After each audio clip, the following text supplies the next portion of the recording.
Hello, good afternoon. We are in the afternoon. This is like Tuesday. Chris is trying to get these videos up as soon as possible, so hope you're bearing with us here. Hope you Facebook healers there are working on your questions. I think that'd be a lot of fun that we would take off and have some quizzes through the time and really sharpen some forks here, because this is a great way to learn, I think. And then as you're seeing people and working with people, you'll see all this kind of forming into place. I never had anybody that helped me when I first got degreed and wanted to start seeing people. I never had anybody to help me or give me any advice, because you couldn't even find another nature path back then, hardly. And so I've always thought that it would be a good idea that I would teach other people to how to prepare themselves and how to deal with this, and save a lot of years of up and down and things that don't work. Get them out. Let's going through some of these questions to keep up with you guys. Let's see. Wandering the USA. I like that, sweetheart. Good name. That's about right there. Thanks so much for your comments here. I really do appreciate it. Thank you, and I hope you're having fun wandering the USA. Organic Superman. I've been reading your stuff here, my friend. Thanks so much. Does anyone know if you can juice normal grass? You can juice anything you want. Just as... wheat is not a particularly nutritious plant. So, you can juice anything out there. Whatever a herbivore can eat, you can eat. The problem with this, and this kind of coincides with another question here in relationship to minerals. We have another lopsided view, and that is of minerals, and how much minerals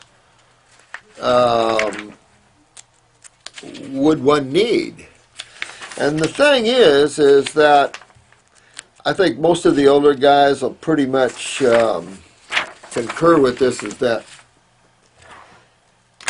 I think if you supplement a superfood blend, something like that, that's actually more nutrition than most animals get. If you stop and think and look at what animals are eating, it isn't heavy nutrition.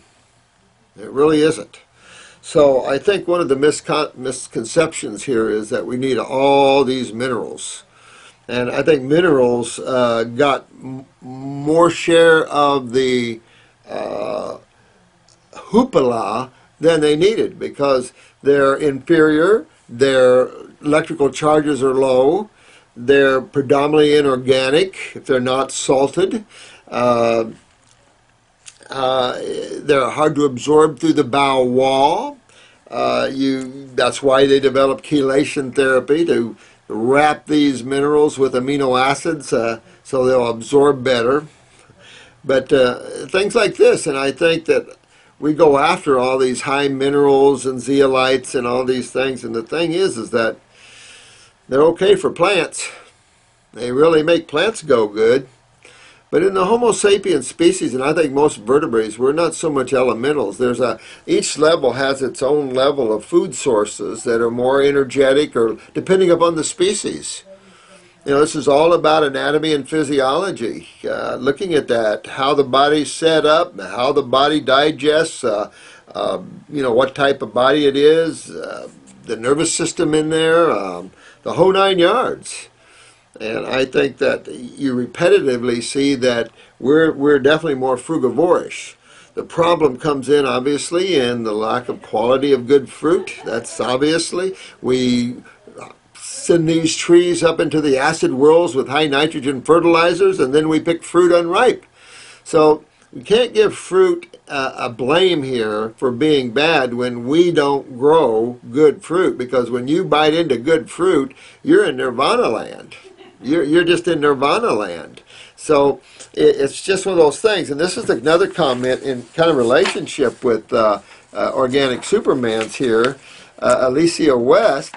One, how do you balance out this fruit diet for mineral needs? The 80-10-10 says that at least 1 pound of green leafy vegetables a day. And that's a lot of leafy green vegetables considering we're not a herbivorous species. And the digestion of that, you can argue the condition of man's state. But you see that when you're high up on a fruit diet is when you really start getting well. Not when you're on a high vegetable diet. And this young woman or man doesn't digest greens and constipates them. And I've seen this a lot.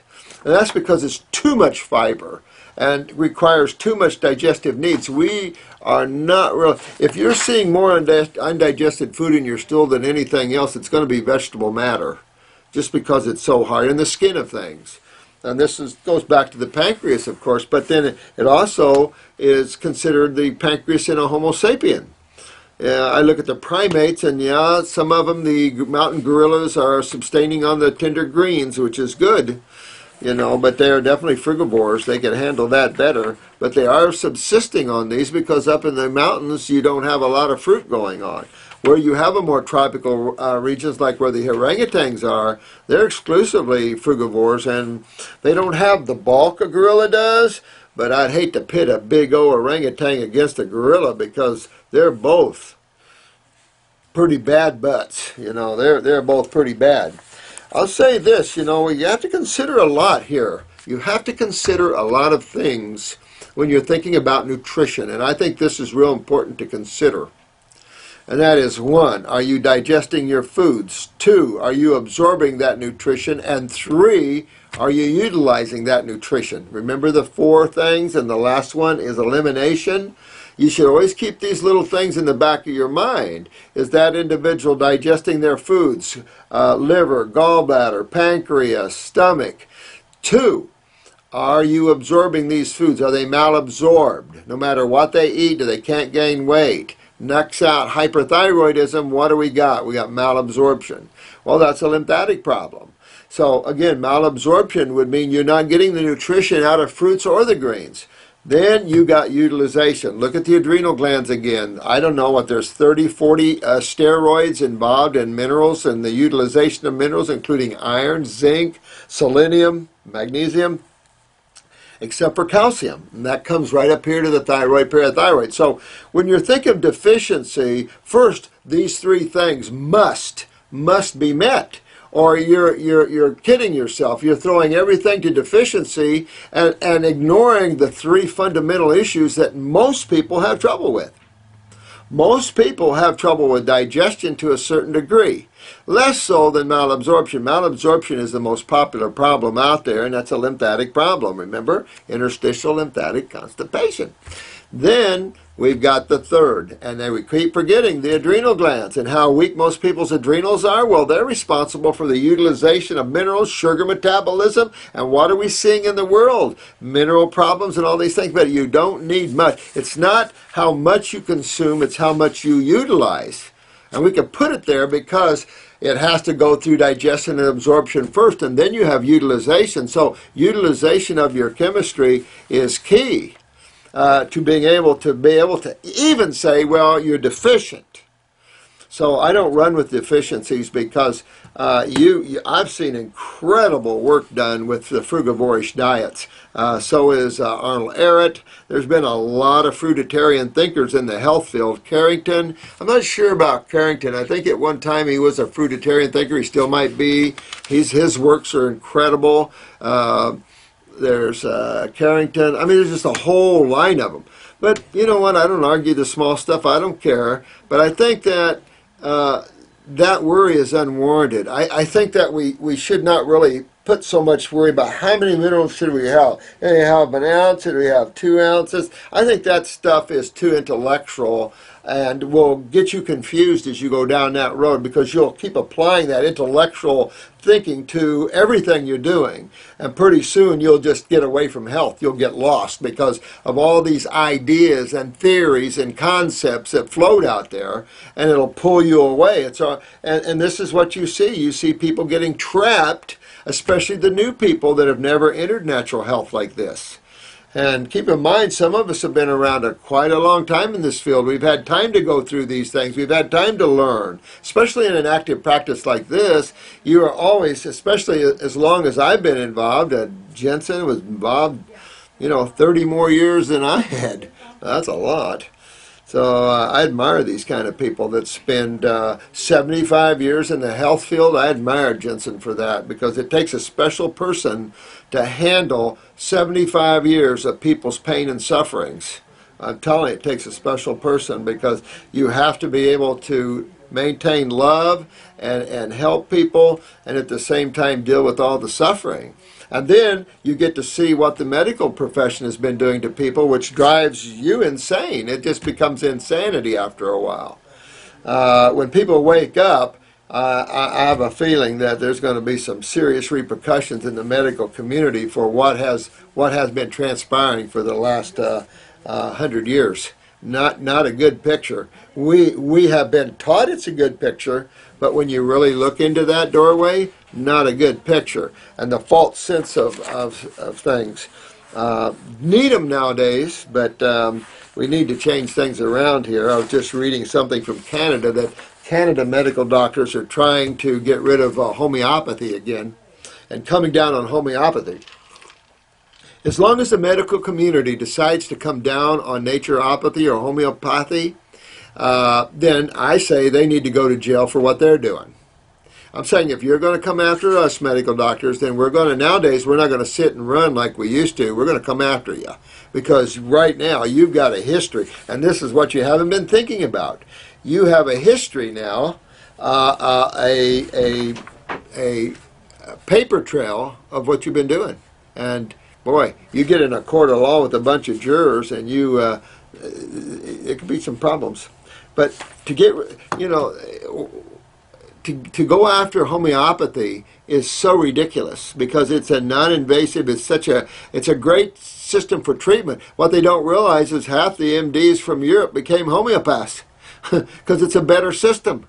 So, it's sad to see that this is still going on around the world, where the medical community's narcissistic views are thinking they're better than any other modality. Boy, I just, I don't want any karma like that. So please let me remain humble. If I'm not humble, head, two before, bang. Not worth it. Not worth what that's going to bring. For the life of me, I cannot break down greens. So this is the thing, again, just why we develop juice extractors. It just shows you. Why do we develop juice extractors if we can handle greens quite well? Because we can handle greens quite well. So, plenty of minerals, salts in the fruits, berries, and melons. But if you want some salads, okay. I'd suggest if they constipate you, pull out the fiber, juice them, and if you want extra minerals that way, juice them. If you just want to not get involved so much with the vegetables like that, then take kelp as a supplement, or take a superfood blend as a supplement. But all greens are going to have chemistry in them, as everything has chemistry in it. Everything. There's nothing without chemistry. There's nothing without calcium, hardly. You couldn't eat something that doesn't have calcium in it to a certain extent. That's the problem. Most things have nutrition, plenty for what we need. It's just that the needs of a Homo sapiens nutrition is different than that of a herbivore, isn't it? That's why we're designed differently. So when you look at the design, it becomes quite obvious that we're designed more for fruits than we are for vegetables. You could argue more minerals or more this or more that. You could argue that. But that wasn't the divine plan. Now, you can argue we've been omnivores and blah, blah, blah, blah, blah.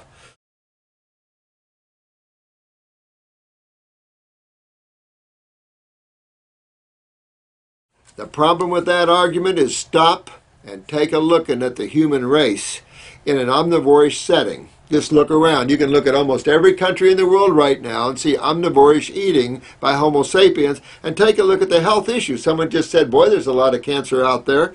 4 out of 5 supposedly has that. Yes, there's a lot of cancer out there. Why? Could it be something something in the air, something flying in from Moose Jaw, Alaska? Some disease that's floating around looking for the bad people? I mean, this is all just kind of ridiculous stuff. Cause and effect constantly. And the effect of eating a high-protein, high-dairy diet is obvious. This is what man's been on. Take a look around. Take a look around. I know most of you understand that, but there's always new people to the site that don't. But I know you healers get that. but people keep bringing this stuff up. But definitely, and the green organic Superman, you could eat anything. I was going to say, if you're trapped, I remember that guy trapped behind enemy lines and he was eating grub worms and everything else, and I'm thinking, why the hell you do that? You got plenty of greens around you. And the survival man's the same way. He's rattling on about health, and he really doesn't know health. But he is good at survival, that's for sure. A couple of those dudes are really, and the man and the wife surviving out in the woods, I think she's pretty good to put up with that guy. But they seem to have a pretty good relationship there. But they're eating grubs and stuff like that, and it's like, look at all the grass you got. Look at all the stuff you got. That's more nutritious than eating dead tissue. But it's the boom. It's the neurotransmitters. It's the boom that they want out of the meat. And in a healthy state, the boom is pure dynamic energy, and that's what you want at the cellular level, pure dynamic energy emanating from a cell. And then when it emanates from 100 trillion cells, we got an emanating body.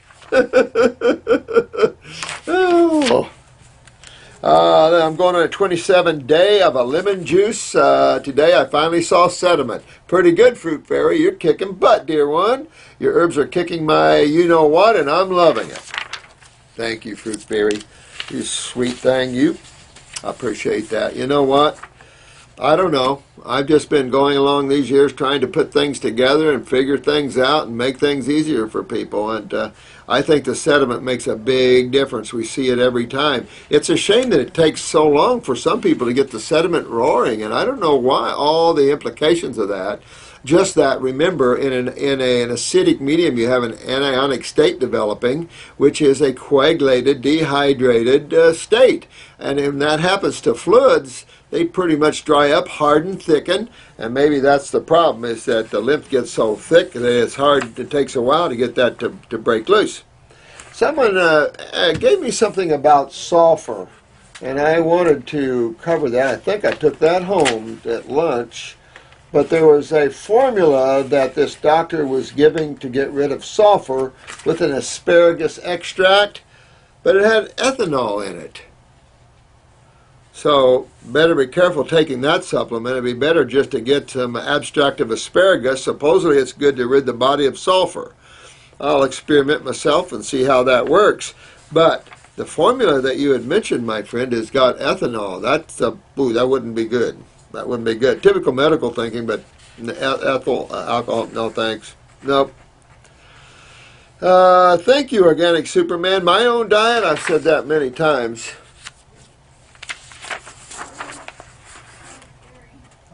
I think my biggest crutch, and I go on, I go off. It tends my emotional states. If I'm really in a high emotional state, I'll get some tea. If I'm not, I'm good. That's been my biggest downfall in my life, is tea.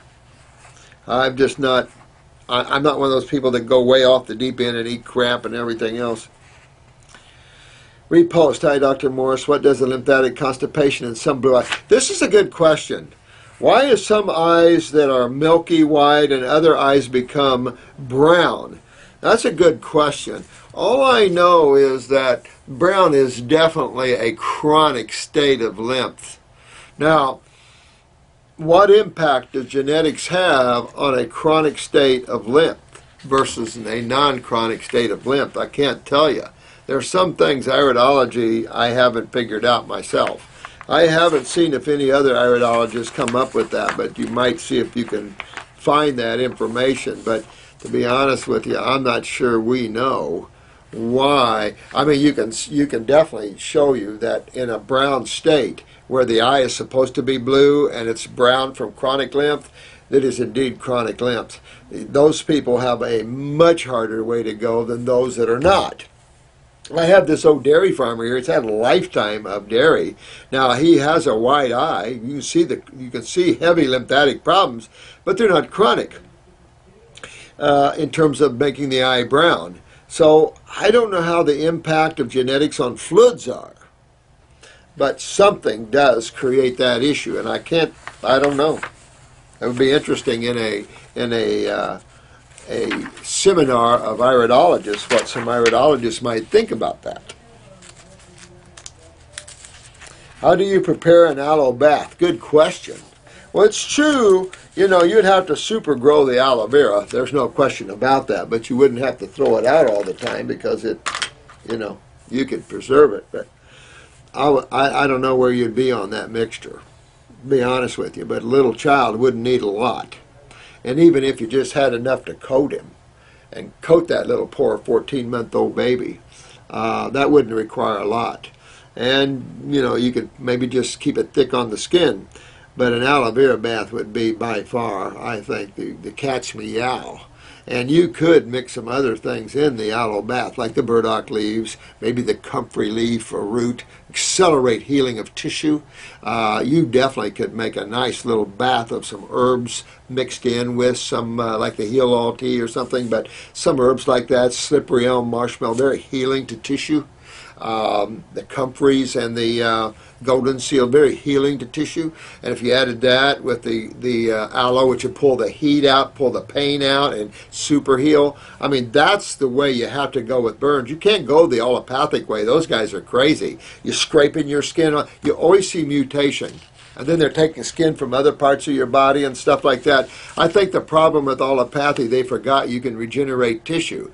The thing is, if you want to understand how to regenerate tissue, you must first understand what degenerates it. I think that's just a classic thing. But I'm glad you were watching. MZIMMERMAN 12. Good catch real quick. I just put that up there yesterday, man. Pretty good. I think it was yesterday. Mr. Ant Dion, I haven't talked to you in a while, my friend. Great analysis of her journey is bigger than she thinks. Yeah. Thanks for the comment. I'm glad you're still with us, my friend. Appreciate you and miss talking with you a little bit there. Always in the now. I love that. You see my big always in the now picture and then my doggy picture? You guys are some good artists out there. Of course, this is the picture of a flower, but my God, how it echoes the universe, huh? This is always in the now, and she's a little doggy, 6 years old. I don't think it's a little dog. I mean, it's a, Neeshound, who I believe was the run of the litter, and very timid and nervous and hyperactive. So one thing you know right off, dogs already have a urinary tract issue genetically for the most part, and you really see that when they start oozing out the eyes. My Shih Tzu's got them. A lot of these little dogs have them where they're oozing out their eyes. And dogs don't have sweat glands like frugivores, so they ooze out their holes, tongue, mouth, eyes, etc.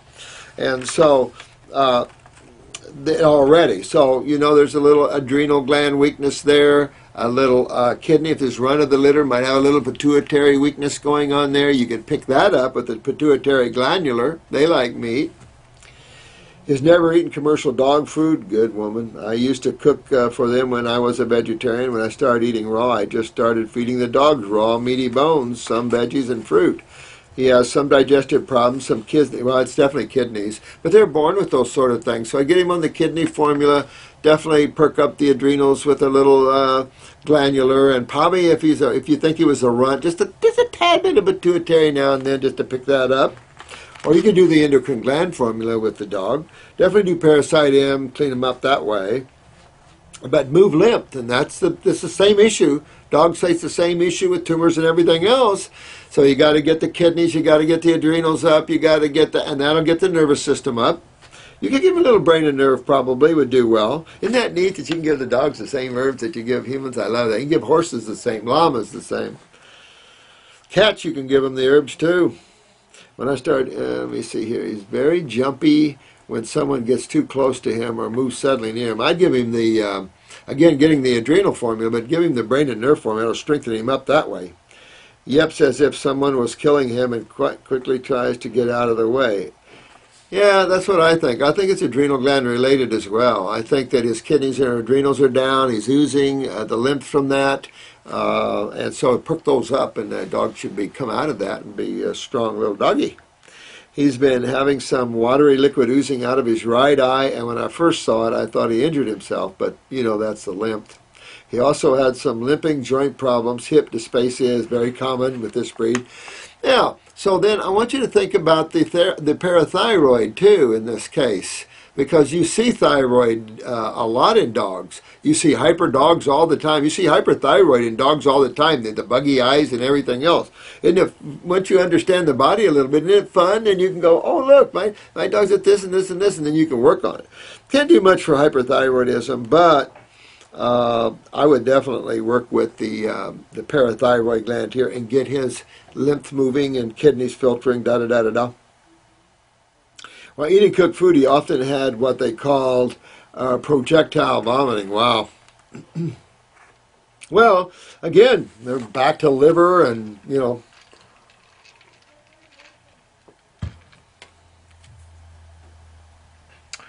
Wow. The info I found on the net said that complete blockage of the lower intestines and severe trauma to the digestive tract are often the case. Well, it wouldn't have to be the case. He could have interstitial lymphatic constipation in the bowels. He could have liver problems. He wouldn't necessarily have to have a blockage of the bowels or trauma. And they considered it an emergency case, but I never took him to the vet. I simply did some energy work on him and he got better. See what I mean? People, I think, freak out, and then the medical people, they do things that maybe they shouldn't. Oh, 3 o'clock, I gotta go. Okay, let me just finish with this, and I'll be right there. Is this in person or by call? In person. Okay, I'll be right there. A new one? Yep. Okay, then I'll be right there. Give me 2 minutes. I'll finish this up. We're good. We're rocking and rolling. I simply did some energy work on him and he got better. Now when he eats meaty bones or organs, he's fine. But after I give him veggies with raw eggs, he occasionally vomits again. Yeah, you might have to keep him more as a carnivore-ish type of dog. Is this some kind of detox? Maybe. Maybe he's got just enough weakness there with the pancreas that he doesn't do well with the veggies. Possible. Most dogs do splendid with veggies. I don't know about the raw eggs, though. You would think a raw egg would be good, especially a non-fertile organic raw egg. That would be really good, but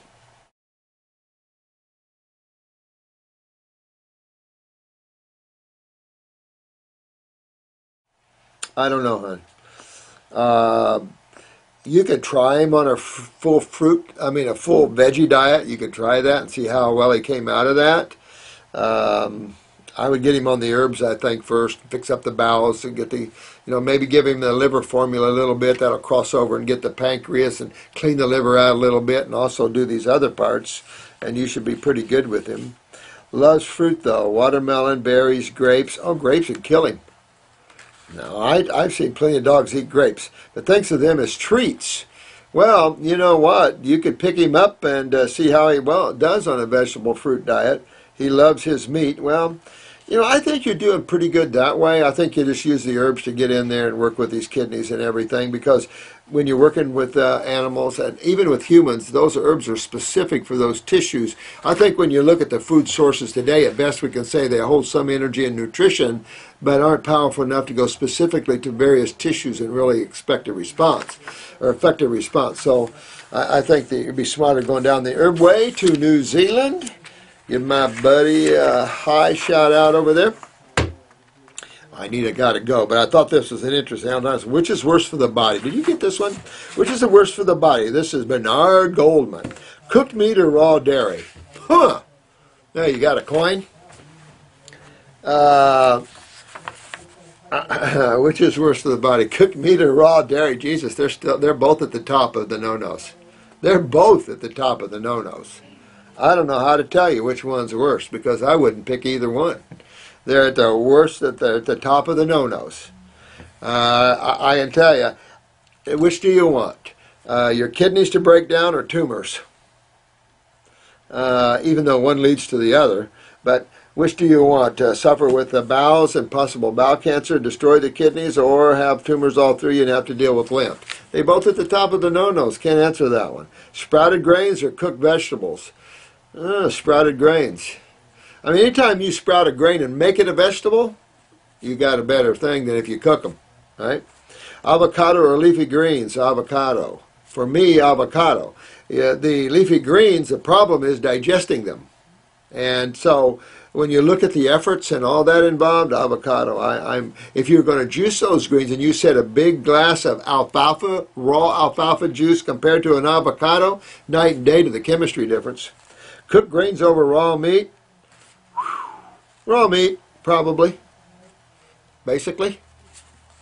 Thank you, and thank you. All right, I got to run. See you, and I will be back with you hopefully this week. I would love to get caught up here with you guys because we've got to review these 5 questions, and then we got 5 more coming. All right, thank you so much, you guys. You're such a great group. I love you all. Blessings be to every one of you. And for those struggling, hang in there. We're here with you. We're walking with you. Keep it up. Keep going after your remedy, okay? For those that have done so well and kicked butt and found your remedy, congratulations. And for you healers, keep it up. We need us all out there working hard on the people. All right, thank you all. Bye-bye now. Love you all.